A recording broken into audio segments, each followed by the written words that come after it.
Ahora quiero que abramos la Biblia en Apocalipsis capítulo 2.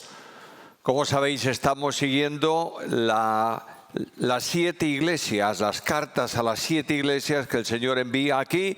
Hemos visto la de Éfeso, hemos tratado la de Esmirna y hoy nos toca la carta que el Señor dirige a la iglesia en Pérgamo. Leo en la Escritura. Apocalipsis 2:12. Y escribe al ángel de la iglesia en Pérgamo, el que tiene la espada aguda de 2 filos, dice esto: yo conozco tus obras y dónde moras, dónde está el trono de Satanás, pero retienes mi nombre y no has negado mi fe, ni aun en los días en que Antipas, mi testigo fiel, fue muerto entre vosotros donde mora Satanás. Pero tengo unas pocas cosas contra ti, que tienes ahí a los que retienen la doctrina de Balaam, que enseñaba a Balac a poner tropiezo ante los hijos de Israel y a comer cosas sacrificadas a los ídolos y a cometer fornicación. Y también tienes a los que retienen la doctrina de los nicolaitas, la que yo aborrezco. Por tanto, arrepiéntete, pues si no, vendré a ti pronto y pelearé contra ellos con la espada de mi boca. El que tiene oído, oiga lo que el Espíritu dice a las iglesias. Al que venciere, daré a comer del maná escondido y le daré una piedrecita blanca y en la piedrecita escrito un nombre nuevo, el cual ninguno conoce sino aquel que lo recibe. Recuerdo simplemente como introducción que los escritos a estas iglesias no son para estas iglesias si definitivamente tenían que ver con ellas. Es lo que Dios, el Señor de la iglesia, detecta de la iglesia siempre. Y aconseja y exhorta y llama la atención por medio de estos escritos, no solo a la iglesia en Pérgamo, concretamente en el de hoy, que sin duda era un escrito dirigido a ellos, pero lo llama la atención también a la iglesia de hoy en día, a nuestra congregación, utilizando las palabras de esta carta para hacernos advertencias solemnes en cuanto a los desvíos que puedan producirse y para hablarnos, alentarnos, animarnos, conducirnos, a fin de que los problemas en que aquellos cayeron no afecten a la iglesia en el día de hoy. La iglesia se perfeccione en lo que el Señor enseña. Como siempre, el bosquejo de las cartas es el mismo, por tanto no hace falta que repita que ahí hay 3 cosas en las cartas. En primer lugar, la iglesia y el Señor. En segundo lugar, el mensaje que el Señor envía a la iglesia. Y en tercer lugar, la demanda personal para cada uno de nosotros. Primeramente, la iglesia y el Señor. Dice el primer versículo: escribe al ángel de la iglesia en Pérgamo. No puede haber más concisión en las palabras, es un texto brevísimo. El Señor dice a quién está escribiendo: escribe a la iglesia en Pérgamo. Pérgamo era una ciudad de Asia Menor, como todas estas otras del entorno de las cartas, y era una ciudad que no tenía tal vez una importancia tan grande como algunas de las grandes capitales del Asia Menor, pero sí era una ciudad importante porque políticamente era la capital romana del Asia Menor. Estaba situado en montes, no es nada extraño para nosotros, ¿verdad? Una ciudad edificada sobre un monte especialmente, aunque tenía otros en el entorno, y más o menos distaba unos 30 kilómetros del mar Egeo. No estaba en el mismo mar, pero el puerto más próximo hacía que aquella ciudad tuviese una importancia notable en medio de las ciudades de Asia Menor. Tenía además una acrópolis, es decir, un templo grande sobre la montaña. Y en ese templo, en esa ciudad, mejor dicho, había un enorme altar dedicado al dios Zeon. Por tanto, como todas las otras iglesias de Asia Menor, era una ciudad idolátrica. ¿Quién fundó la iglesia? Tampoco lo sabemos. Ni a través de la Biblia ni a través de la historia de la Iglesia. Se habla de la Iglesia en Pérgamo como algo que ya estaba situado en los relatos históricos de la Iglesia. Probablemente, como todas las de su entorno, se debe la fundación de ella a la extensión evangelística desde Éfeso. Ahí está Pablo, durante un tiempo hay una iglesia sólida y esta iglesia envía personas a predicar el evangelio en el entorno y llegan a cada una de estas ciudades de Asia Menor. Bueno, eso no tiene importancia. Lo importante es que en Pérgamo hay una iglesia y Cristo escribe a la iglesia que está en Pérgamo. No es la iglesia de Pérgamo. Es la única iglesia de Cristo situada concretamente, manifestada, establecida, que funciona en esa ciudad. ¿Cómo se describe al Señor? Versículo 12, el que tiene la espada aguda de dos filos. Notaréis que anteriormente, y también en las cartas que vienen, hay una serie de títulos más o menos extensas, 2, 3, incluso 4 títulos que se dan al Señor. Aquí no hay ningún título. Simplemente se presenta la imagen del Señor como aparece en el capítulo 1 de Apocalipsis. El que tiene autoridad, el que ejerce autoridad, tiene la espada aguda de dos filos.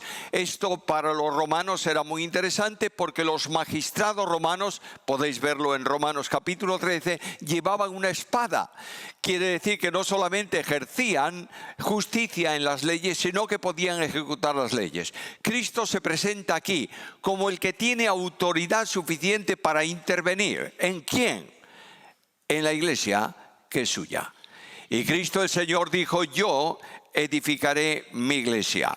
La espada dice que es de dos filos. Si hay dos palabras en el griego para hablar de espada, una tiene que ver con la daga, la espada corta, que es de defensa personal, la que tiene el soldado, tenía el soldado cuando estaba en una posición y venía un enemigo, se defendía o atacaba con esa espada corta.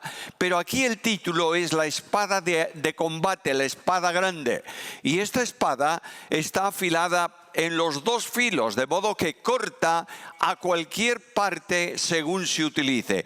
Cristo advierte que Él tiene un instrumento para ejecutar justicia y está dispuesto a luchar, no tanto contra la iglesia, sino contra aquellos que, estando dentro de la iglesia, desvían la orientación de la congregación. Cuando una iglesia deja a un lado la espada del Espíritu, no puede evitar que la espada de justicia de Dios actúe en la iglesia. Siempre ocurrió así y siempre ocurre así, porque Cristo desea mantener su iglesia conforme a lo que Él estableció.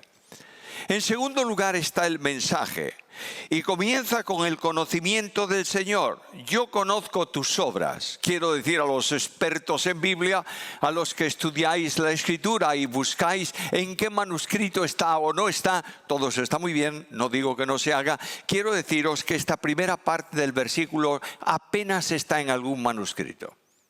Esta parte, yo conozco tus obras, debió interpolarse, debió meterse de las otras iglesias que dice todo esto. Pero en los manuscritos más fieles del Nuevo Testamento se lee así: yo sé dónde moras, dónde está el trono de Satanás. No era fácil para una iglesia de testimonio estar en el lugar donde Satanás tenía su trono. Trono es una expresión bíblica que se refiere al ejercicio de autoridad. El rey ejerce autoridad desde su trono. El Señor Jesucristo está sentado en la majestad de las alturas, en el trono de Dios, y ejerce su autoridad. Aquí la autoridad, el trono, es de Satanás.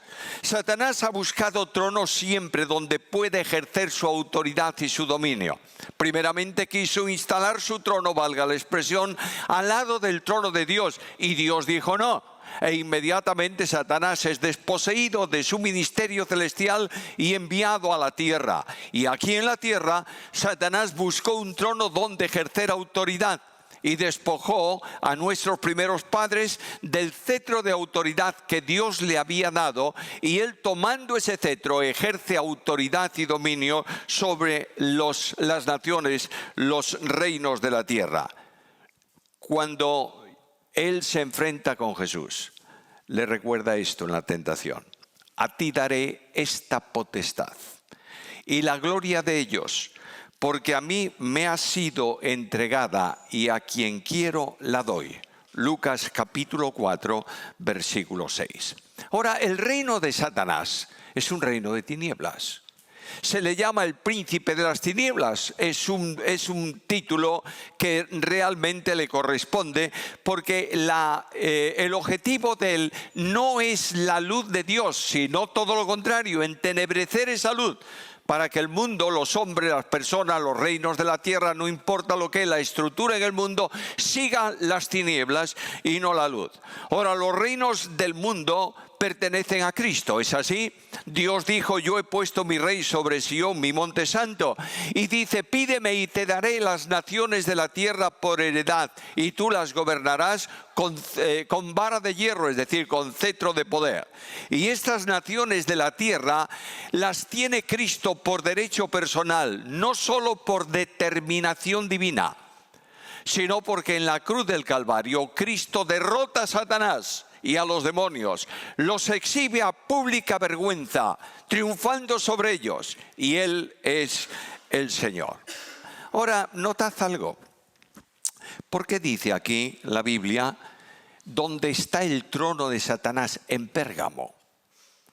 Tendríamos que recorrer la historia de la humanidad desde Babel. Hay un hombre ahí en el Antiguo Testamento que se llama Nimrod, al que se le llama un cazador potente delante de Dios. Este hombre fundó una ciudad, y esta ciudad se llama Babel.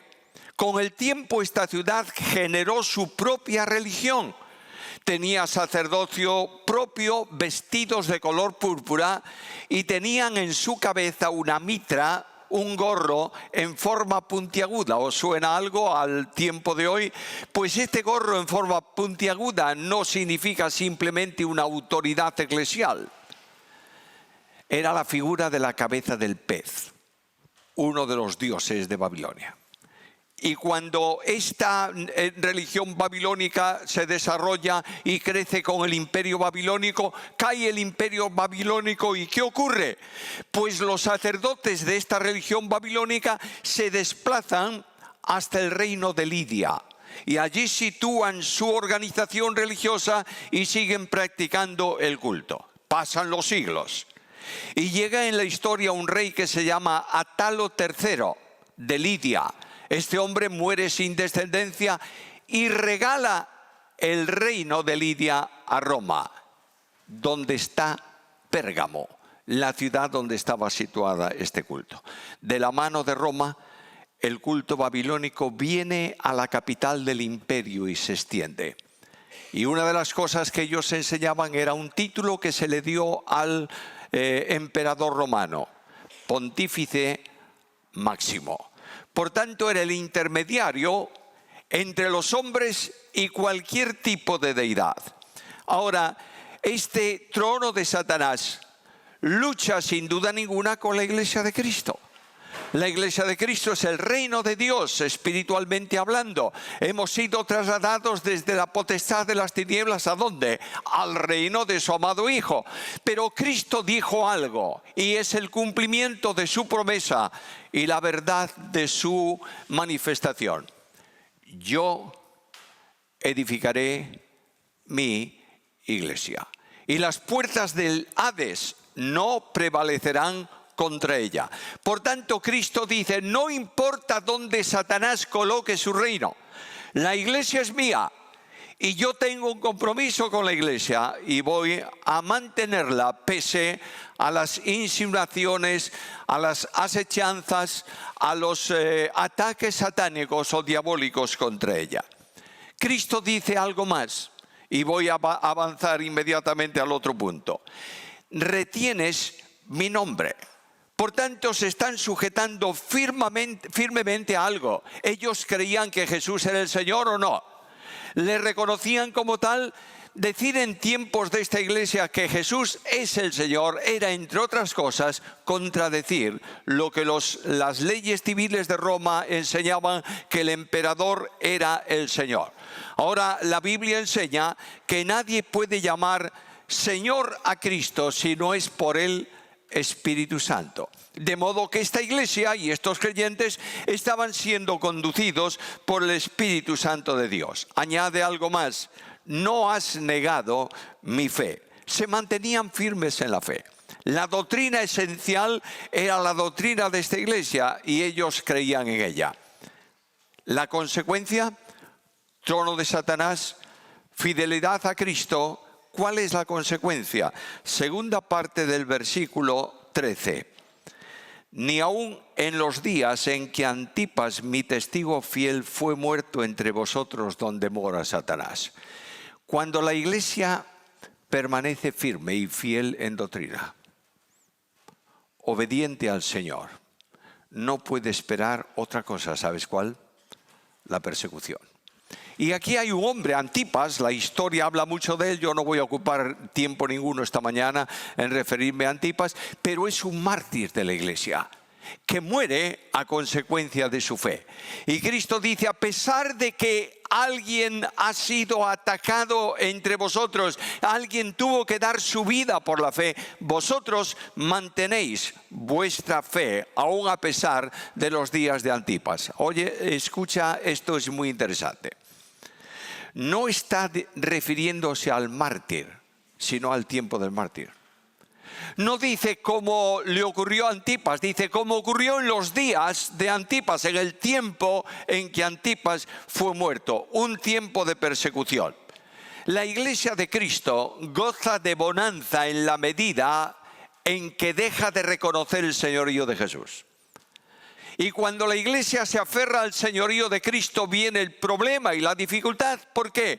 Porque en el mundo tendréis aflicción. Y cuando la iglesia quiere mantener una doctrina ortodoxa dentro de ella, el apóstol advierte de esta manera: todo aquel que quiere vivir piadosamente en Cristo Jesús, ¿qué? Padecerá persecución.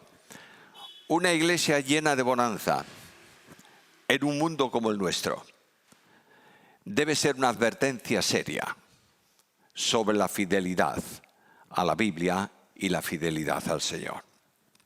Ahora Cristo amonesta a la iglesia y Cristo denuncia dos graves problemas que hay en esa iglesia. Primer problema: retienen una enseñanza falsa. Versículo 14: pero tengo unas pocas cosas contra ti, que tienes ahí a los que retienen la doctrina de Balaam, que enseñan a Balac a poner tropiezo ante los hijos de Israel, a comer cosas sacrificadas a los ídolos y a cometer fornicación. Estás reteniendo entre vosotros una santidad falsa.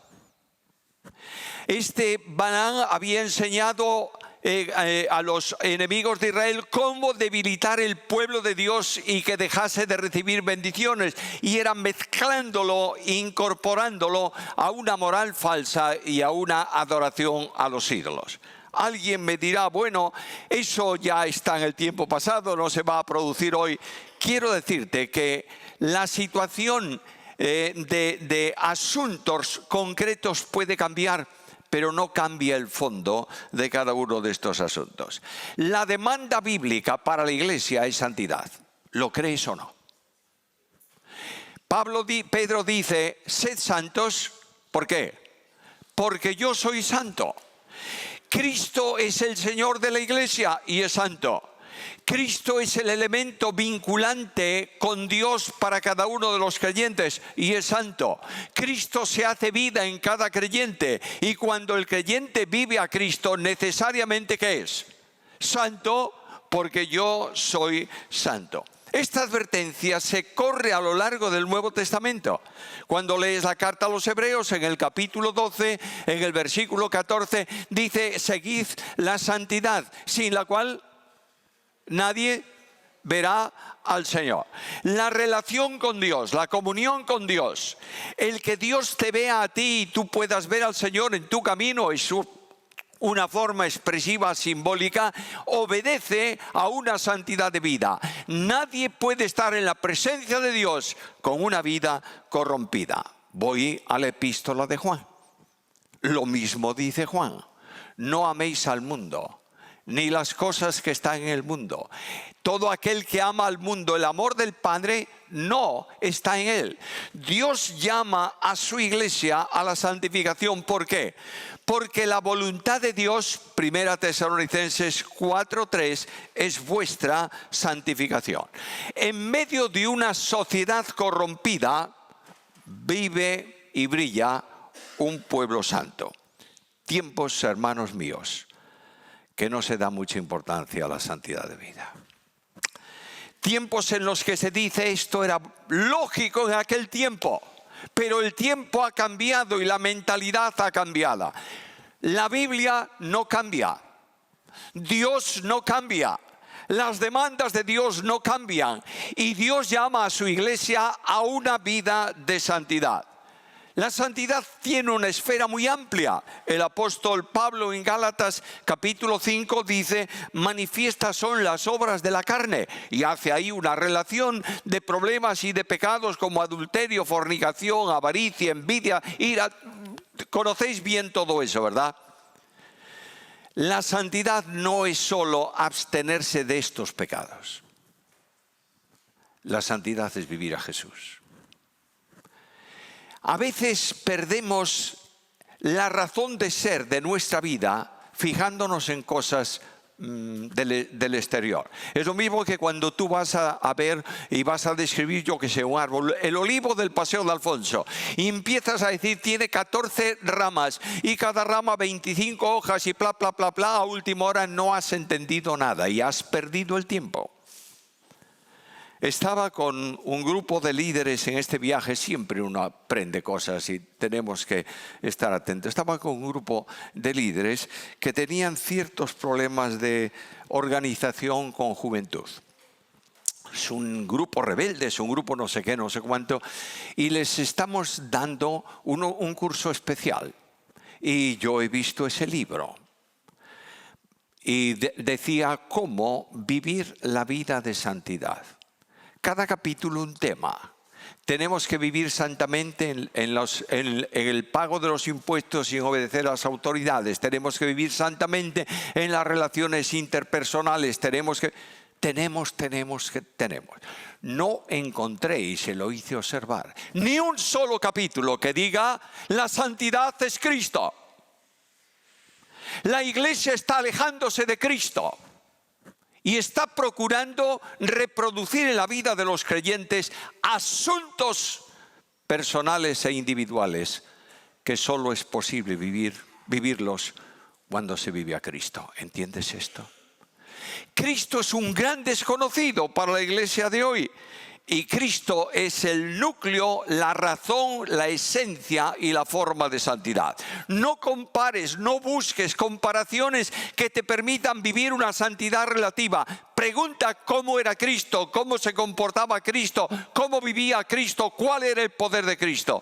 Y en esa misma medida, tú serás santo si vives a Cristo. La iglesia necesita retomar la doctrina de la santidad. Necesita retomar a Jesús. Necesita que Cristo sea explicado a los niños en su medida. Necesita que Cristo sea puesto como referente a la juventud. No perdamos el tiempo hablándole a los jóvenes del problema A, B, C o D. Hablemos de Cristo. La familia avanza en la medida en que Cristo sea el núcleo de la familia. Presentemos a Cristo en la familia. La iglesia avanza en la medida en que dependa de Cristo, porque todo lo puedo ¿en quién? En Cristo que me fortalece. Hermanos míos amados, Cristo viene al encuentro de esta iglesia esta mañana. ¿Sabes para qué? Para decirte que el problema que tenía la iglesia en Pérgamo era falta de santidad. Nosotros tenemos que preguntarnos, ¿en dónde estamos en esa medida? Segundo problema, versículo 15. Retienes también o tienes también a los que retienen la doctrina de los nicolaítas. Y aquí tenemos un problema. Si tú lees las cartas, supongo que lo habéis hecho, observaréis un cambio notable. La iglesia en Éfeso no podía tolerar a los nicolaítas. Y dice el Señor que yo también aborrezco. Pero la iglesia en Pérgamo los tiene dentro. Y está permitiéndoles que funcionen de esa manera. Es difícil de entender el texto. ¿Por qué? Porque ¿quiénes son los nicolaítas? Y ahí puedes buscar interpretaciones múltiples, puedes leer la historia de la iglesia. Hay algún erudito bastante moderno que hablan de un tal Nicolás, prosélito de Antioquía, que se desvió de la fe. Bueno, pudiera ser, yo no digo que no, pero es este el núcleo esencial de esto. Mientras que en Éfeso no puede soportarlos, en Pérgamo permite que enseñen. ¿Sabes lo que quiere decir esto? Yo quiero entender esto por el término, por el nombre. El nombre nicolaíta es un nombre griego formado por dos palabras. La primera de ellas tiene que ver con dominio, con ejercicio de autoridad. Y la segunda tiene que ver con pueblo. Luego la advertencia es esta: tienes entre ti aquellos que quieren dominar al pueblo. Aquí comienza la tragedia de la iglesia, que establece una jerarquía. No hace falta que os cuente esta historia, ¿verdad? Desde los tiempos apostólicos comienza a haber jerarquía en la iglesia. Y llegamos a los límites extremos del papado y de cosas por el estilo. Lo que está ocurriendo aquí es algo muy simple. Hay algunos que quieren ejercer autoridad y dominio sobre ¿quién? Sobre el pueblo de Dios. Y naturalmente la advertencia bíblica a esto es muy clara. El Señor mismo habló de la necesidad de que el que lidere, el que ejerza autoridad, el que funcione en la iglesia, sea como Él. Y esencialmente Cristo presenta un liderazgo. No importa qué organización de iglesia sea, no importa cuál sea la estructura de la iglesia, pero Cristo presenta un liderazgo desde esta óptica, desde este objetivo. El que quiera ser Señor, hágase siervo. ¿Lo entiendes? Aquí tenemos la necesidad de una llamada a la humildad dentro de cualquier liderazgo de la iglesia. No solamente los pastores, sino los directores de ministerios, no importa lo que sea. Cristo está advirtiendo del peligro y del problema de tratar de enseñorearse de aquello que tú estás dirigiendo. Llamo vuestra atención a un escrito. No quiero usar mis palabras, que nadie entienda que estoy diciendo algo de por mí. Llamo la atención a carta primera de Pedro, capítulo 5, versículos 1 al 3. Ruego a los ancianos que están entre vosotros. Ir notando algunas cosas importantes aquí. Los ancianos no están sobre la iglesia. Están entre la iglesia. Ruego a los ancianos que están entre vosotros, yo apóstol, soy anciano también con ellos. No está colocándose sobre la estructura, está incorporándose a la iglesia, testigo de los padecimientos de Cristo, que yo también soy participante de la gloria que será revelada. Ahora observa, apacentad la grey de Dios que está entre vosotros, cuidando de ella, no por fuerza, sino voluntariamente, no por ganancia deshonesta, sino con ánimo pronto, no como teniendo señorío sobre los que están a vuestro cuidado, sino siendo ejemplos de la grey. Y cuando venga el príncipe de los pastores, vosotros recibiréis la corona incorruptible de gloria. En ningún lugar del Nuevo Testamento está jerarquía para la iglesia. El gobierno del Nuevo Testamento para la iglesia es un gobierno plural. Y el apóstol Pablo enseña, cuando se despide de la iglesia en Éfeso, a los ancianos de aquella iglesia que pastoreen a los mismos ancianos.